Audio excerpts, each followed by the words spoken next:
Assalamualaikum warahmatullahi wabarakatuh. Kembali lagi di podcast Sampul Said. Hari ini dengan tema yang berbeda, yaitu Pesta Demokrasi. Dan hari ini ada dua pejuang demokrasi yang berjuang di Kabupaten Penajam Pasir Utara yang ditunjuk jadi ibu kota negara. Nah, dua orang ini yang bertugas menyelenggarakan suksesnya Pesta Demokrasi di Kabupaten Penajam Pasir Utara.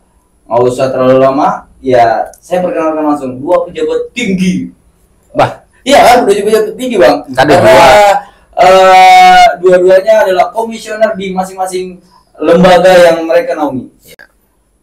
Bang Edwin. Oh, saya dulu kan? Bang Edwin, nama lengkapnya dan nanti dulu. Oh, siap. Oke bang, boleh perkenalkan dulu bang. Biar Siap. masyarakat Sampul Said dan Penajam Pasir Utara tahu ini siapa sih orang ganteng ini. Iya. Oke. Perkenalkan, saya Edwin Irawan, salah satu komisioner di Bawaslu Penajam Pasir Utara. Saat ini menjabat sebagai Divisi Hukum Pencegahan Parmas dan Humas. Parmas itu apa? Parmas itu partisipasi masyarakat. Partisipasi masyarakat. Jadi ya basicnya sebenarnya dulu bisa jadi jurnalis juga bang. Iya, dulu sama kan kita. Yang bertiga di semua ini para pasti Iya. bang. Iya, Harusnya saya mau bilang, kawan. Ya kan kita satu di jalanan sama-sama kan sebenarnya. Iya. Oke, yang kedua Bapak Aris, lengkapnya nanti panjangnya nanti beliau yang kasih panjang lah. Ketuaan belum punya bapak. Oh iya, Mas saudara atau abangnya Aris. Ya, terima kasih untuk Bapak Said Hasan. Tuanya. Ya, senior saya Bang Hasan. Sebelumnya perkenalkan, nama saya Aris. Saya memang basic sama-sama kawan-kawan dulu aktif di media, aktif di jurnalis. Untuk saat ini saya dipercaya untuk menjadi salah satu dari anggota KPU Penajam Pasir Utara, mengampu divisi sosialisasi pendidikan pemilih, partisipasi masyarakat dan SDM. Panjang betul divisinya. Iya, macam kayak Jadi dari 5 komisioner itu, Bang, memang divisi saya memang yang paling panjang dan susah mengerti. Susah diingat. Itu diingat. Divisi Sosdiklik Parmas SDM. Coba Panjang banget. Itu kayak password wifi tuh. Coba Sosdiklik Parmas SDM. Sosdiklik Parmas SDM. SDM. Alambo, nanti saya suruh administrasi untuk catat aja lah namanya. Ya, namanya pendek, Aris saja. Divisinya panjang. Nah, Itu jadi sudah. yang panjang itu divisinya. Dua orang hebat ini merupakan Nggak juga. punya latar belakang sebagai jurnalis. Enggak juga ada yang bilang. Tapi saya bilang dia adalah orang pilihan yang hari ini ada di penyelenggara Pesta Demokrasi Kabupaten Penajam Pasir Utara. Dua orang ini mengurusi partisipasi. Nah, ini bicara tentang partisipasi.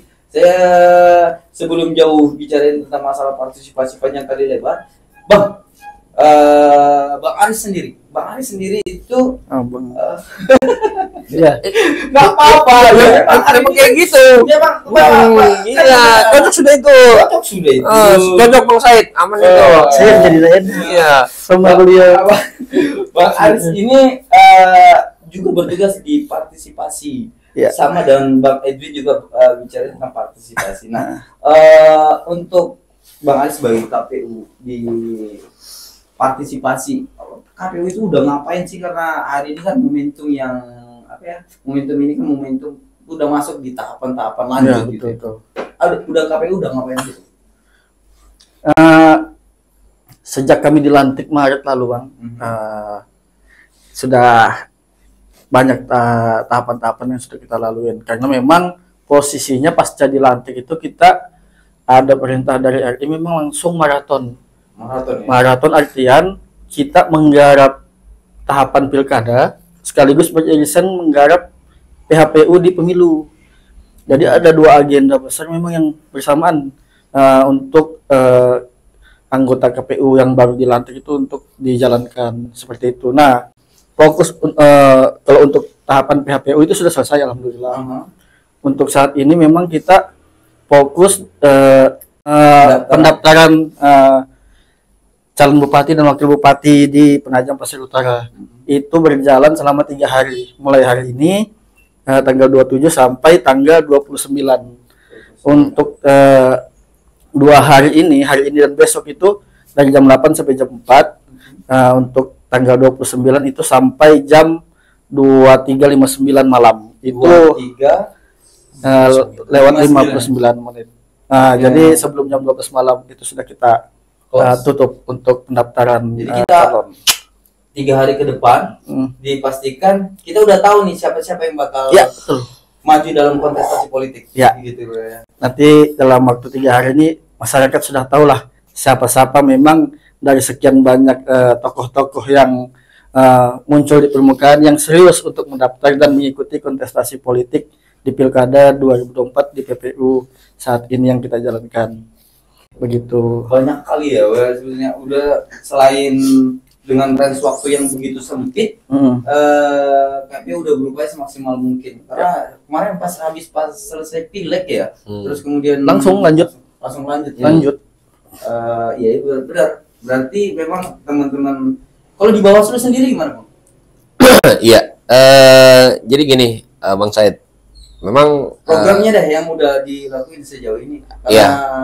hampir bersamaan nggak sih? Iya. waktu dilantiknya itu? iya, enggak, kami dulu kan, kalau Iya. saya kan saya duluan Uh-huh. kalau pelantikan, kemudian apa namanya, Bang Aris kemudian setahunan ya, kurang lebih setengah tahun ya, Iya. kurang lebih setengah tahun. Nah, kalau di Bawaslu sendiri ya sebenarnya sama. Sekarang ini kan proses penyelenggara kepala daerah ya, ya kan. Pilkada. Nah, pilkada tahapannya sedang berjalan. Pilkada serentak. Jadi gubernur juga, kemudian kabupaten, kota juga. Kalau 5 tahun yang lalu kan cuma PPU aja. Ya. Yang Ini langsung 2 ya. sekarang kan 2. Kalau dulu kan PPU aja yang 2 sekaligus Ya, maksudnya. sama gubernur. Gubernurnya iya kita ngawas, kemudian bupati, wakil bupati kita juga ngawas. Sementara daerah yang lainnya 9 kabupaten kota kan cuma gubernurnya aja. Iya betul. Sekarang serentak. Tapi artinya tidak shock kan? Enggak, karena sudah Sudah sudah pengalaman 2017 2018. Saya pikir nggak terlalu ini lagi, nggak ada sokoter lah ibaratnya kayak gitu. Kayak Bapak atau Abang Aris tadi tuh, Bang Aris sendiri tadi itu kan nggak karena proses baru Pak ya, baru komisioner ya, Iya. jadi estafet nyambutnya terus kemudian disuruh betul-betul maraton Betul. ya. Iya. Disuruh cepat beradaptasi, Kang. Disuruh cepat beradaptasi. Iya. Tapi saya percaya kalau Abang Aris ini kalau bicara tentang adaptasi ada lawan. Pokoknya. Ibarat Perasaan. tumbuh itu dia dilempar di mana aja tumbuh. Iya, makanya kalau bicara tentang aturan, wah tuntas tuh barang. Sejauh itu pengabdian saya siap. Iya. Luar biasa. Nah, menarik deh bicara tentang pengabdian, bicara tentang masalah partisipasi. Bang, untuk bicara tentang masalah partisipasi pemilih pemula sendiri bagaimana?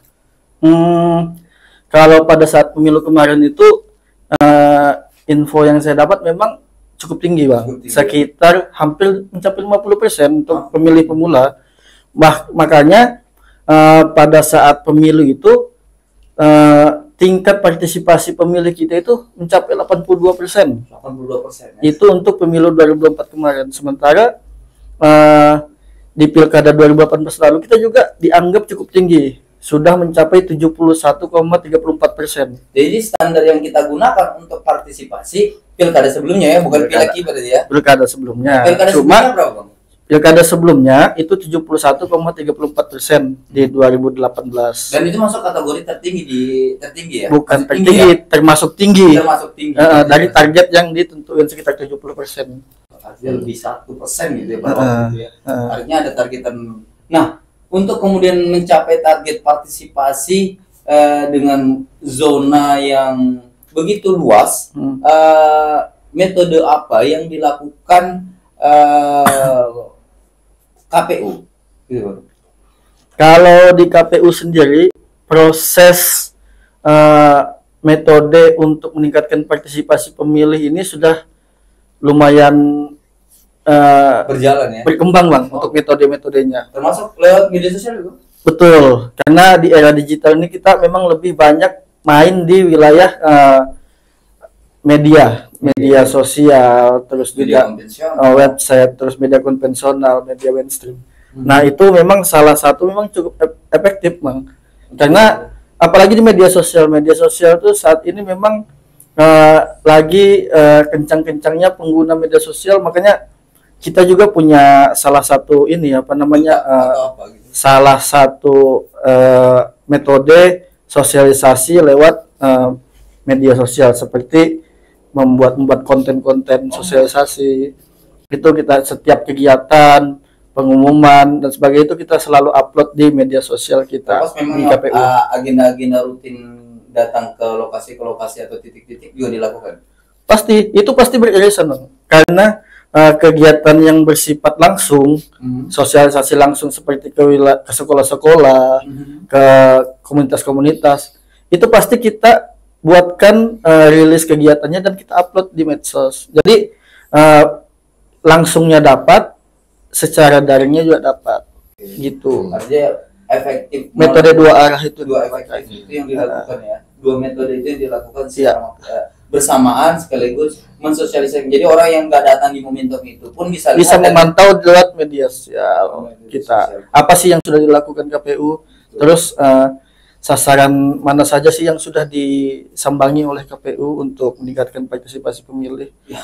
Itu Edwin. Nah, ini menarik Bang Edwin. Karena jangkauannya kan panjang kali lebar ini Bang Edwin. Bicara tentang media sosial itu kan tak terjangkau. Bagaimana Bawaslu menjaga karena kan tugasnya selain peningkatan partisipasi juga bagaimana orang juga berhak untuk mendapatkan hak pilihnya. Iya. Begitu ya. Langkah apa yang dilakukan karena dunia media sosial kan penjaganya sudah susah gampang. Apa yang dijaga dengan Bawaslu gitu? Oh iya, oke. Jadi kita bicara ini dulu ya, Parmas di Bawaslu itu seperti apa, Betul. ya kan?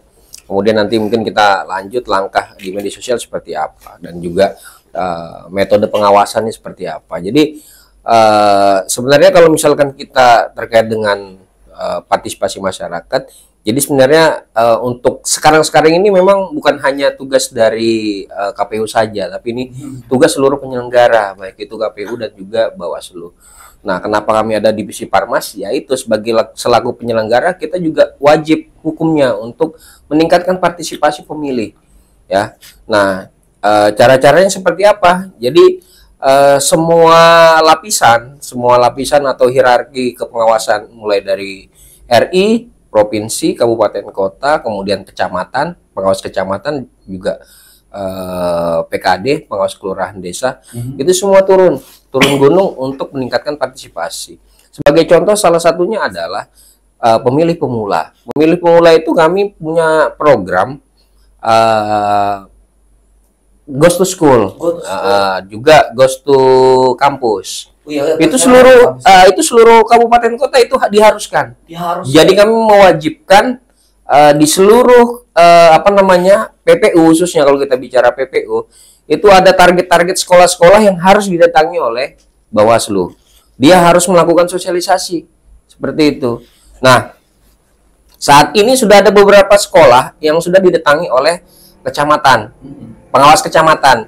Jadi untuk tingkatan SMA itu tugasnya kecamatan yang melakukan sosialisasi. Tingkatan sekolah SMA. Nah, untuk universitas itu Bawaslu Kabupaten Kota yang melakukan sosialisasi. Dalam waktu dekat, karena di PPU ini cuma satu kampus ya, Gunadarma ya. Nah, dalam waktu dekat kita sudah melayangkan surat tuh untuk meminta kesediaan dari teman-teman mahasiswa atau pihak kampus ya. Jadi dalam waktu dekat nanti kami ke sana kembali kita akan melakukan ngobrol kapan bisa waktu yang tepat untuk kita melakukan sosialisasi di Gunadarma. Nah, itu terkait partisipasi. Kemudian lanjut kalau misalkan tadi pertanyaannya berkaitan dengan media sosial, memang pengawasan di media sosial ini susah gampang betul. Karena memang tidak diatur kan, gitu loh. Kalau misalkan TV itu kan ada komisi penyiaran itu kan yang bisa men-take down segala dan mudah gitu kan. Dan kalau Bisa di TV itu radio. kan nggak asal ngomong. Kalau asal ngomong langsung disemprit. Iya betul. Nah, kalau media sosial, wah itu susahnya bukan main. Betul. Karena personal orang pun bisa buat media sosial. Betul, dan gampang buat media sosial itu. Iya. Satu orang bisa buat media sosial sampai puluhan Akun tuh bisa akun, bisa. Yang penting kan dia bikin email aja kan, Iya. bikin. Nah itu dia.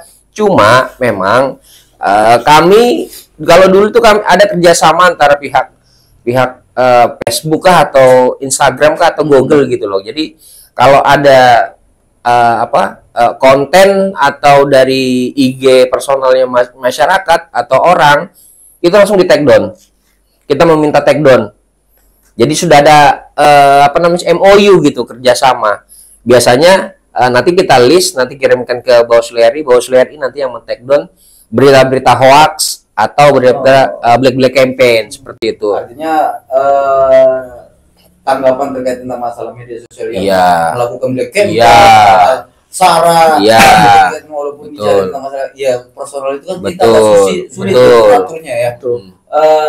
Media sosial, dunia media sosial, aktualisasi di lapangan juga dilakukan oleh Bawaslu. Bang, saya coba untuk menelisik masuk ke wilayah IKN. Oke. Nah, ini IKN ini menjadi sebuah saya bilang problem juga enggak juga, cuman ada hal yang berpotensi. Saya pikir kita bisa kategorikan masalah, bisa masuk dalam berpotensi masalah.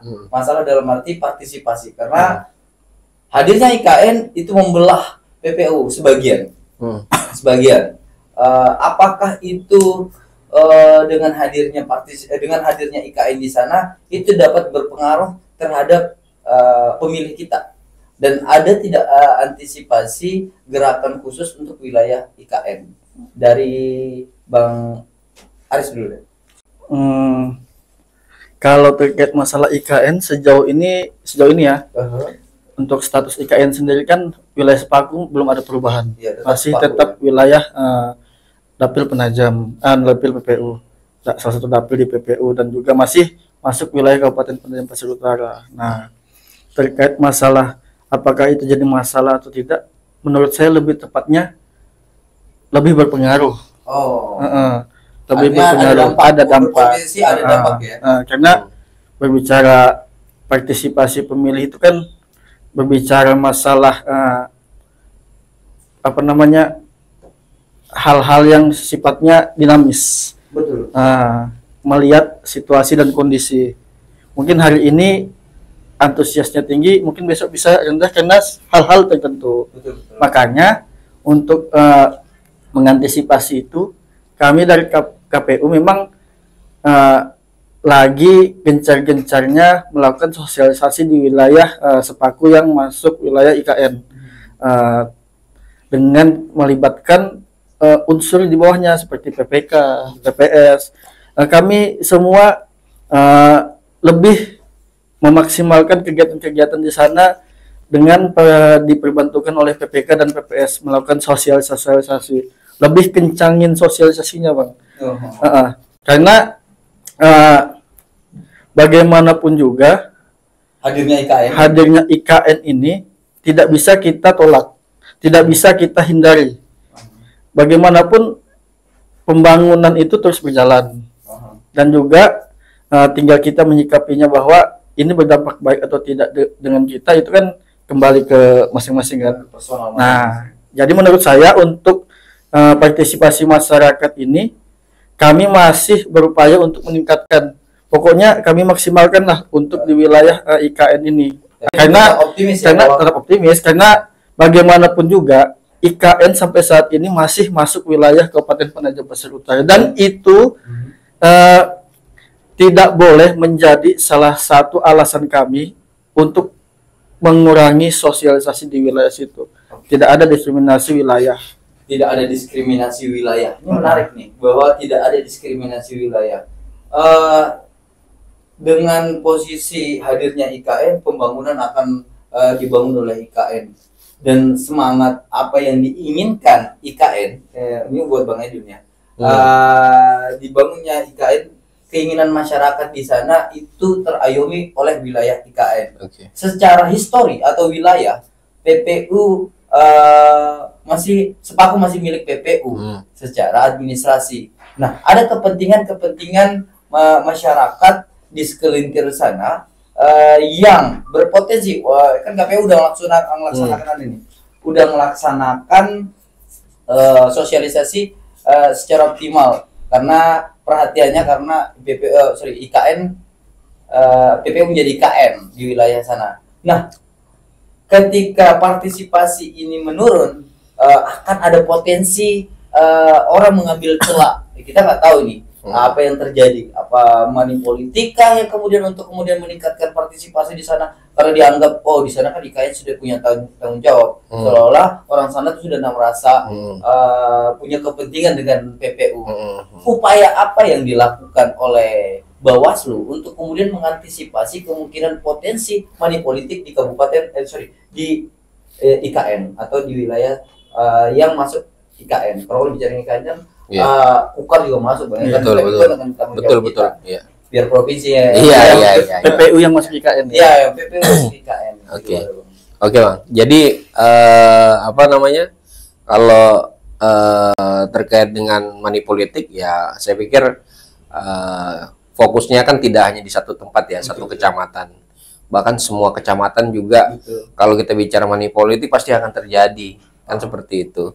Nah, tapi kalau misalkan kemudian pertanyaan lagi muncul ketika bagaimana geliat atau gejolak di di IKN tersebut, sementara IKN udah menjadi kota sendiri ibaratnya kan kayak gitu.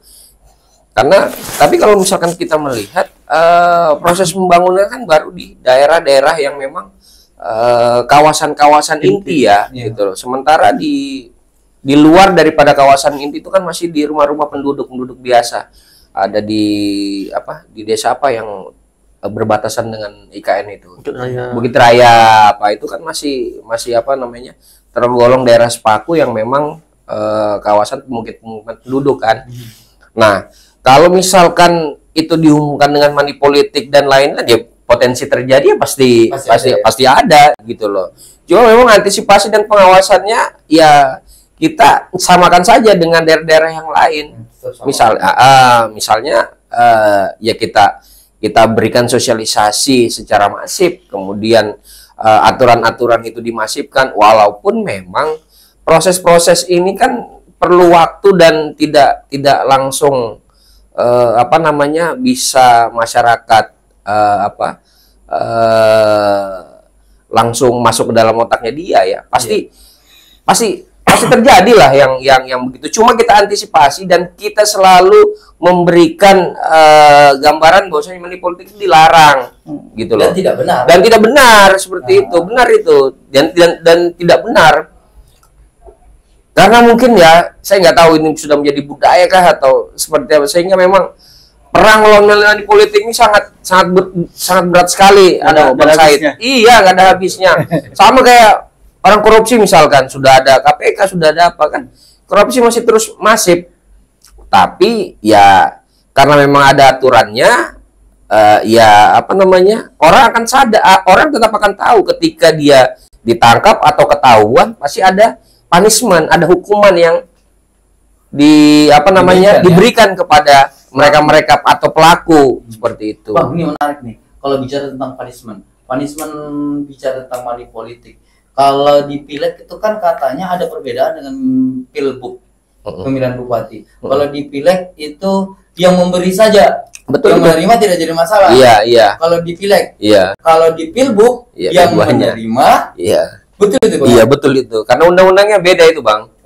Undang-undangnya beda. Jadi undang-undang Iya, karena undang-undang pemilu itu kan 7/2017.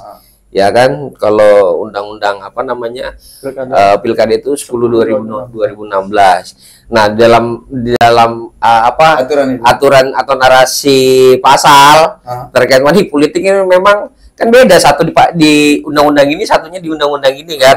Nggak tahu kenapa kok bisa ini dibedakan gitu loh. Pilkada ini Pileg beda. Pilkada sama pesta demokrasi. Betul. Enggak, padahal kan kalau kita bicara money politik sama-sama mengasih uang kan, kayak gitu. Tapi kalau malah pilkada itu malah Lebih ini ketat memang ya? lebih pemberinya juga dapat, penerimanya juga dapat sama-sama. di pilkada. Iya, Khusus seperti untuk itu. pilkada. Khusus untuk pilkada dan belum berubah itu. Kita masih menggunakan Undang-Undang 10 2016. Nah ini warning buat kita Betul. semua, buat orang-orang yang di luar hari ini punya asumsi bahwa money politik itu aman-aman saja. Enggak. Yakin Iya. dan percayalah bahwa Iya.